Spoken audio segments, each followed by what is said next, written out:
मेरा नाम कौशल्या है। मैं दिल्ली शहर में अपने 2 बेटों के साथ रहती हूँ।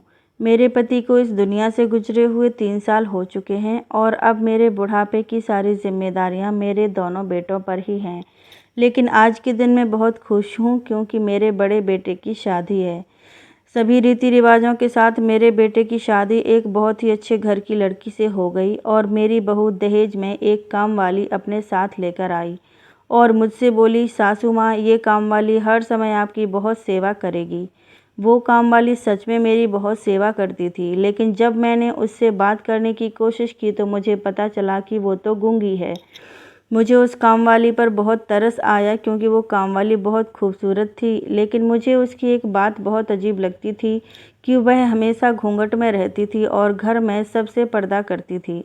लेकिन एक दिन गलती से मेरे छोटे बेटे ने उसकी शक्ल देख ली और मेरा बेटा ज़ोर-ज़ोर से चिल्लाने लगा। ये सुनते ही मेरा दिल ज़ोर-ज़ोर से धड़कने लगा कि माँ, ये लड़की वही है जिसने 7 मासूम लड़कियों को बहुत बेदर्दी से मेरे बड़े बेटे नवीन ने आज फिर से अपनी शादी की बात छेड़ दी।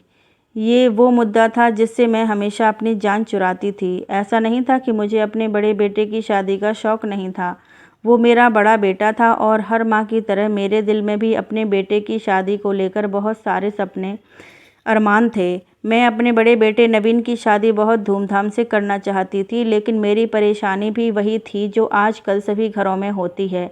मेरा बेटा नवीन अपनी पसंद की लड़की से शादी करना चाहता था, जबकि मैं अपनी पसंद की लड़की से अपने बेटे नवीन की शादी कराना चाहती थी।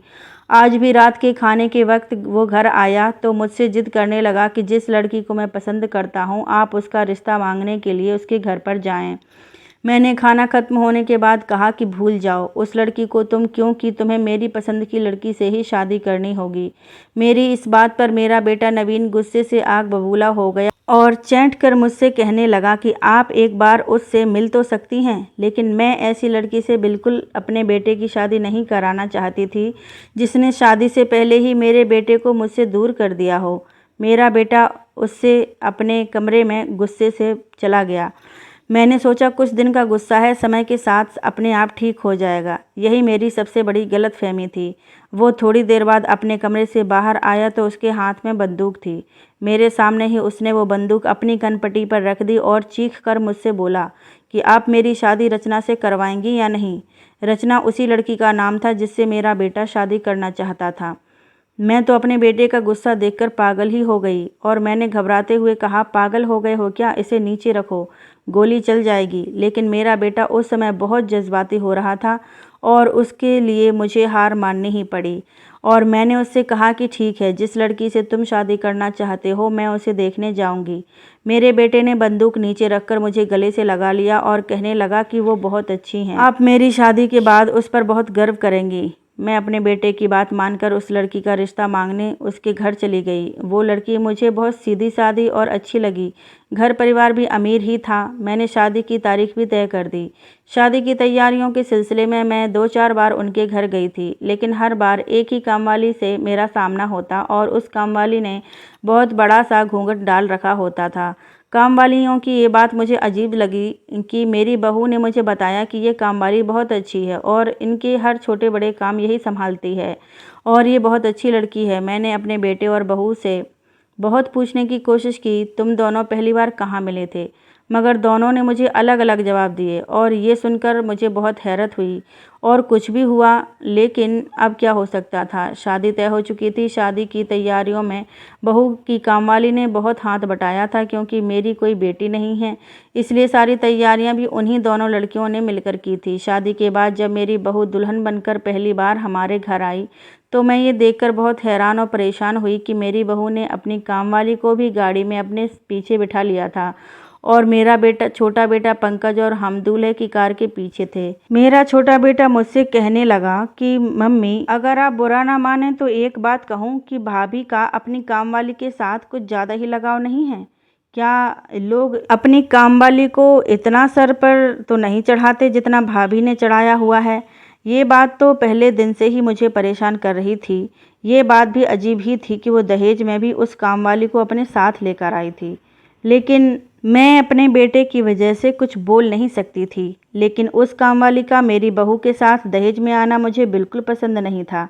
उस कामवाली के लिए मेरी बहू ने शादी के लिए बहुत अच्छे कपड़े ला कर दिए थे। उन कपड़ों को पहनकर वो कामवाली लग ही नहीं रही थी। मेरे कई रिश्तेदारों ने मुझसे पूछा था कि साड़ी बांधे हुए घूंघट में लड़की कौन है।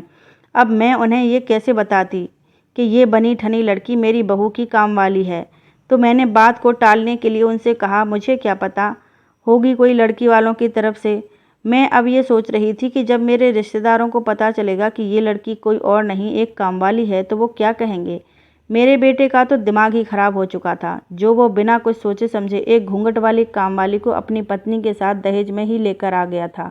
जब शादी के बाद हम बारात लेकर घर पहुंचे तो मेरी बहू ने मुझसे कहा कि सासू माँ, ये कामवाली तो मैं आपके लिए लेकर आई हूँ, आप जैसा चाहें इससे अपना काम ले लेना, ये आपकी बहुत सेवा करेगी। मैं अपनी बहू की बात सुनकर दंग रह गई।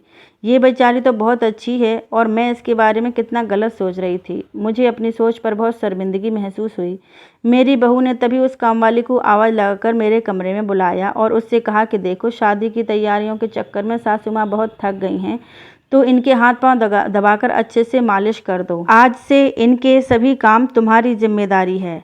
आप जल्दी जाओ और सासू माँ के कमरे की अच्छे से सफाई कर दो ताकि ये आराम कर सकें। जब कामवाली अंदर कमरे में चली गई तो मेरी बहू मुझसे धीमी आवाज़ में बोली, सासू माँ, आपसे एक छोटी सी प्रार्थना है। मैंने चौंक कर उसे देखा और पूछा कि कैसी प्रार्थना। मेरी बहू मुझसे कहने लगी कि वो बेचारी गरीब जरूर है, लेकिन वो एक बहुत अच्छे घराने से है और बहुत पर्दा करने वाली है। उस कामवाली का चेहरा तो मैंने आज भी नहीं देखा था, आज तक नहीं देखा, तो इसलिए आप थोड़ा ख्याल रखना। मैंने अपनी बहू से कहा कि तुम इस बात की बिल्कुल भी फिक्र मत करो। मैं जब अपने कमरे में गई तो मैंने देखा कि वो कामवाली बड़ी लगन से काम कर रही थी और साड़ी के साइड में से उसके गोरे गोरे हाथ दिख रहे थे। उस कामवाली की खूबसूरती देखकर तो मैं चौंक गई। बहुत ज़्यादा गोरा रंग था उसका। उसे मेरी मौजूदगी का पता चला तो उसने जल्दी से अपने चेहरे को पूरी तरह से ढक लिया। मैंने उस कामवाली को आवाज़ देकर पूछा कि क्या नाम है तुम्हारा। उसने इशारा करके मुझे बताया कि मैं तो गूंगी हूँ। मुझे उस कामवाली पर बहुत रहम आया कि बेचारी इतनी खूबसूरत है और उसने कैसा भाग्य पाया है। एक तो कामवाली, ऊपर से गूंगी। खैर, वो कामवाली बहुत काम की थी, मेरा बहुत ध्यान रखती थी, मेरी बहुत सेवा करती थी। मेरी बहू के काम करने से पहले वो मेरे काम किया करती थी। मैं उससे बहुत खुश रहने लगी थी, लेकिन मेरा छोटा बेटा उसके घूंघट से बहुत ज़्यादा चिढ़ता था। कुछ था भी, वो बहुत ज़्यादा शरारती। जब भी वो कामवाली उसके सामने से जाती तो वो उसका रास्ता रोककर खड़ा हो जाता और उससे कहता कि घूंघट ऊपर करके मुझे अपना चेहरा दिखाओ, तभी मैं तुम्हें जाने दूंगा। वो बेचारी तेज़ तेज़ कदमों से भागकर मेरे कमरे में आती और मेरे पीछे छुप जाती। मैं अपने बेटे को डांटती थी कि क्यों इस बेचारी कामवाली को बार बार चिढ़ाता रहता है। कामवाली रोज़ रात को मेरे सर और पाँव दबाती थी और मेरी मालिश करती थी।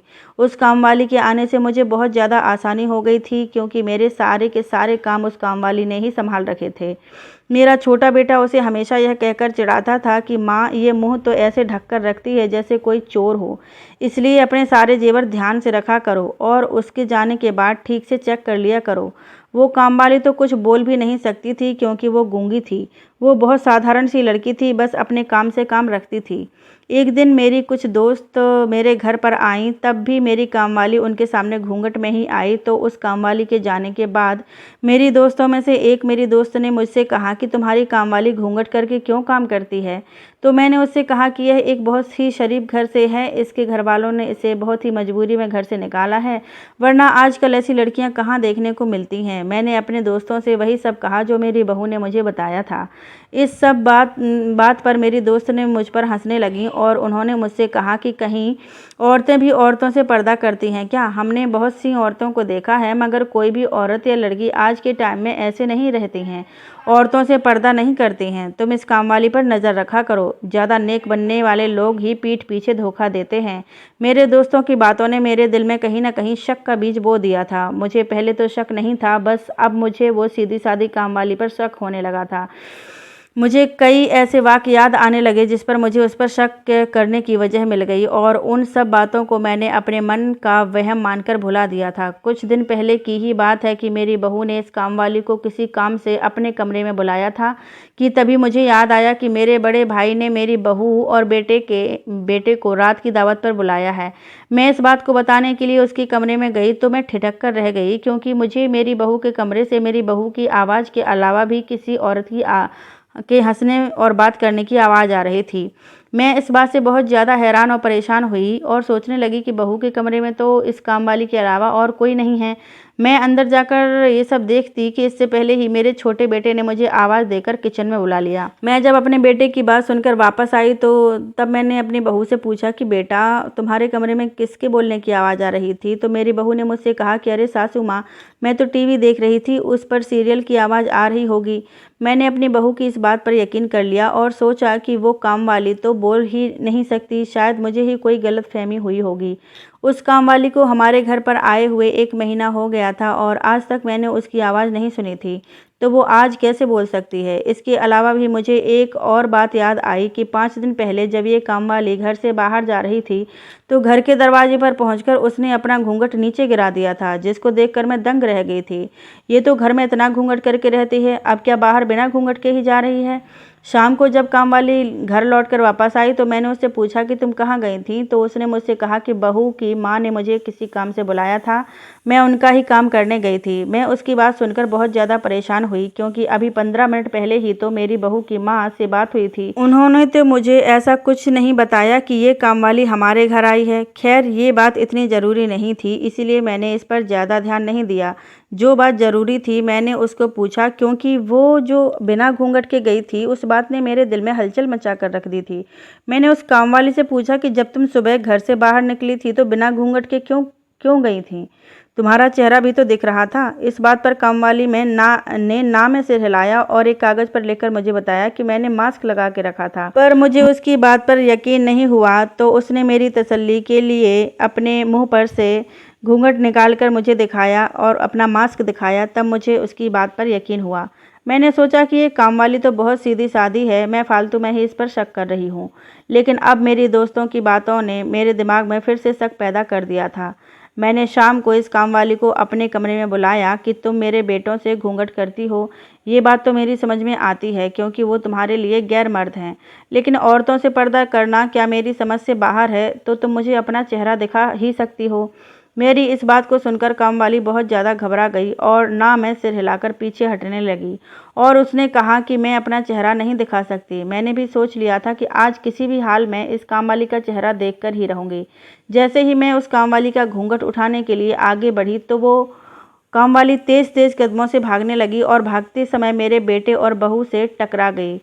बेटे ने मुझसे पूछा, ये क्या हुआ माँ, आप इस कामवाली के पीछे क्यों भाग रही हैं? मैंने कहा कि कुछ नहीं हुआ बेटा, मैं तो बस इस कामवाली का चेहरा देखना चाहती हूँ। मेरी बात सुनकर मेरी बहू ने मुझसे कहा कि क्यों सासू माँ, मैंने तो आपसे मना किया था ना कि आप इस कामवाली का चेहरा देखने की जिद नहीं करेंगी, फिर आप ऐसा क्यों कर रही हैं? मैंने अपनी बहू से गुस्से से कहा कि इस कामवाली के घूंघट की वजह से मेरे दोस्तों ने मेरा बहुत मजाक उड़ाया है।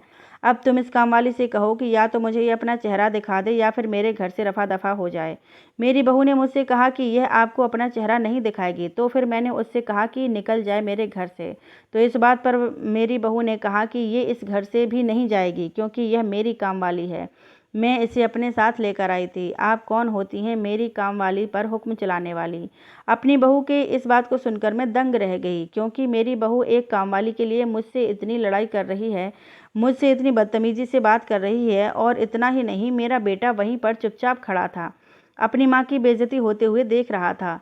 जब मैंने घूरने वाली नज़रों से अपने बेटे की तरफ देखा तो उसने मुझसे कहा कि यह आप सास बहू और इस कामवाली का मामला है, आप लोग आपस में मिलकर ही इस मामले को हल कर लें। इस बात को कहकर वह मेरा बेटा घर से चला गया। मेरी बहू ने मुझे बुरा सा मुंह बनाकर देखा और इस कामवाली का हाथ पकड़कर उसको अपने कमरे में ले गई। मेरा छोटा बेटा कुछ देर बाद वापस घर आया तो उसने मुझसे कहा कि इस मामूली सी कामवाली के लिए आपको भाभी से लड़ाई झगड़ा करने की क्या ज़रूरत थी? आपको पता है ना, ये भाभी मुझे नया कारोबार करवाने में मदद करने वाली हैं। आप जाइए और भाभी से माफ़ी मांग कर आइए।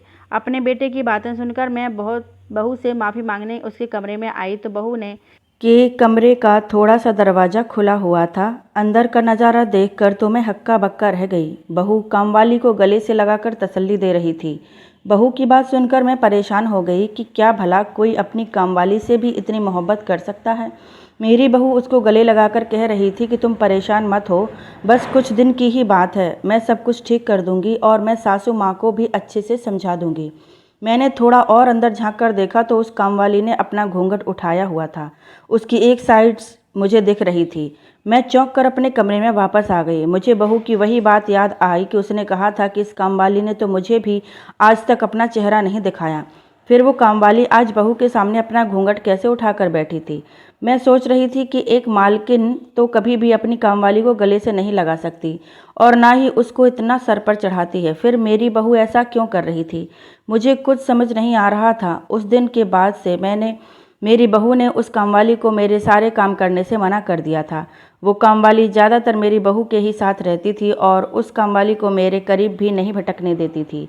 मैं भी ये सोचकर चुप थी कि कहीं मेरे घर का माहौल ख़राब ना हो जाए और कोई लड़ाई झगड़ा होने की वजह से मेरा बेटा अपनी पत्नी को लेकर मुझसे अलग ना हो जाए।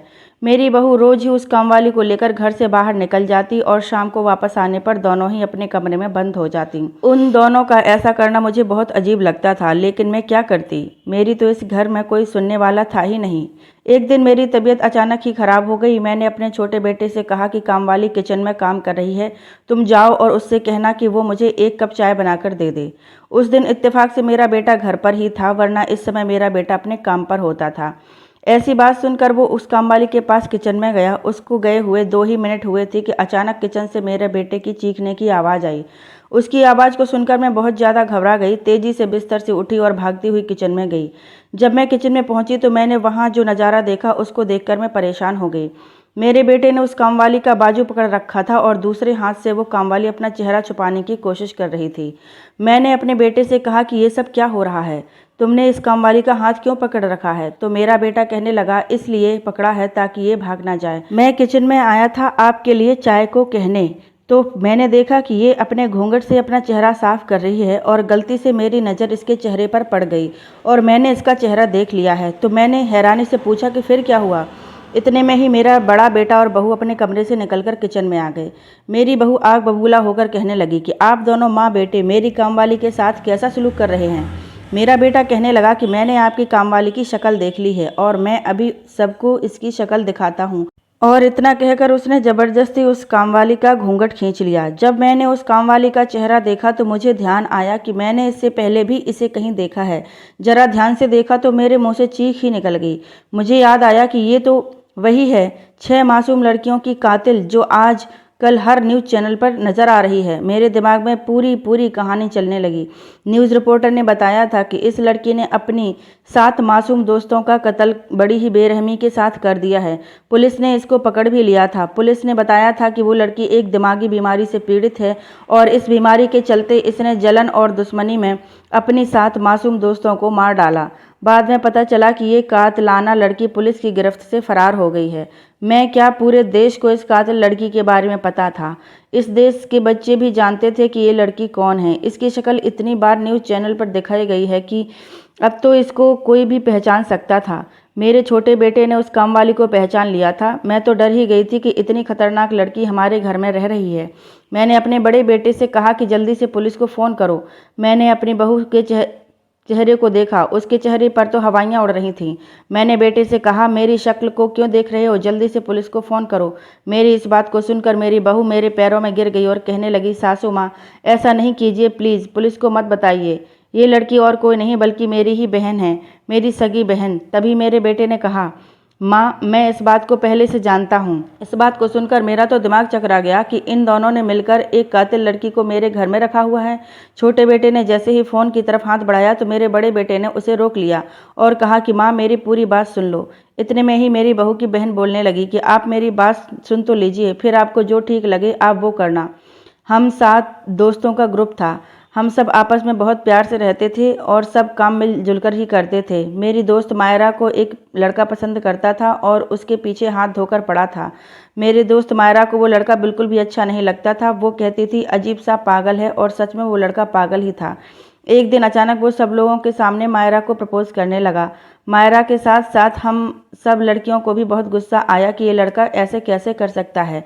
इसी बात पर मायरा ने उस लड़के के गाल पर एक थप्पड़ मार दिया और हम सभी दोस्तों ने मिलकर उसे बहुत ज़्यादा बातें सुनाई।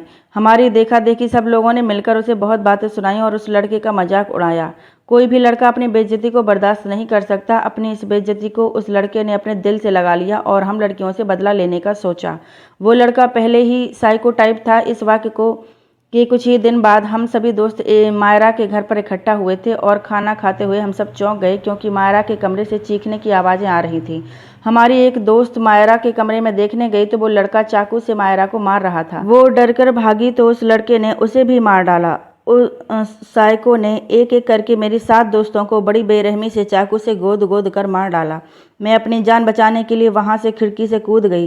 तेजी से भागते हुए अपने घर आकर अपने कमरे में छुप गई। मेरी हालत बहुत ज़्यादा ख़राब थी। मेरा दिमाग कुछ भी सोचने समझने की हालत में नहीं था। मैं बहुत डर गई थी। उस साइको लड़के ने बड़ी बेरहमी से मेरी सभी दोस्तों को मार दिया था। अब मुझे डर था कि कहीं वो अब मुझे भी ना मार दे, लेकिन वो लड़का बहुत चालाक निकला। उसने मेरी सारी दोस्तों के कत्ल का इल्ज़ाम मेरे ऊपर ही डाल दिया और इसी हत्या के आरोप में पुलिस ने मुझे पकड़ लिया। मैंने सबको सच्चाई बताई, लेकिन मेरी बात पर किसी ने यकीन नहीं किया। मेरी बहन ने अपने पति के साथ मुझे जेल से बाहर निकाला और मेरी बहन मुझे अपनी कामवाली बनाकर अपने साथ अपने ससुराल ले आई। मैंने कुछ नहीं किया, मैं बेकसूर हूँ। पुलिस वाले मुझे हर जगह ढूंढ रहे थे और मीडिया ने भी मुझे हर जगह जलील कर दिया था, इसीलिए मुझे अपना चेहरा छुपाना पड़ा।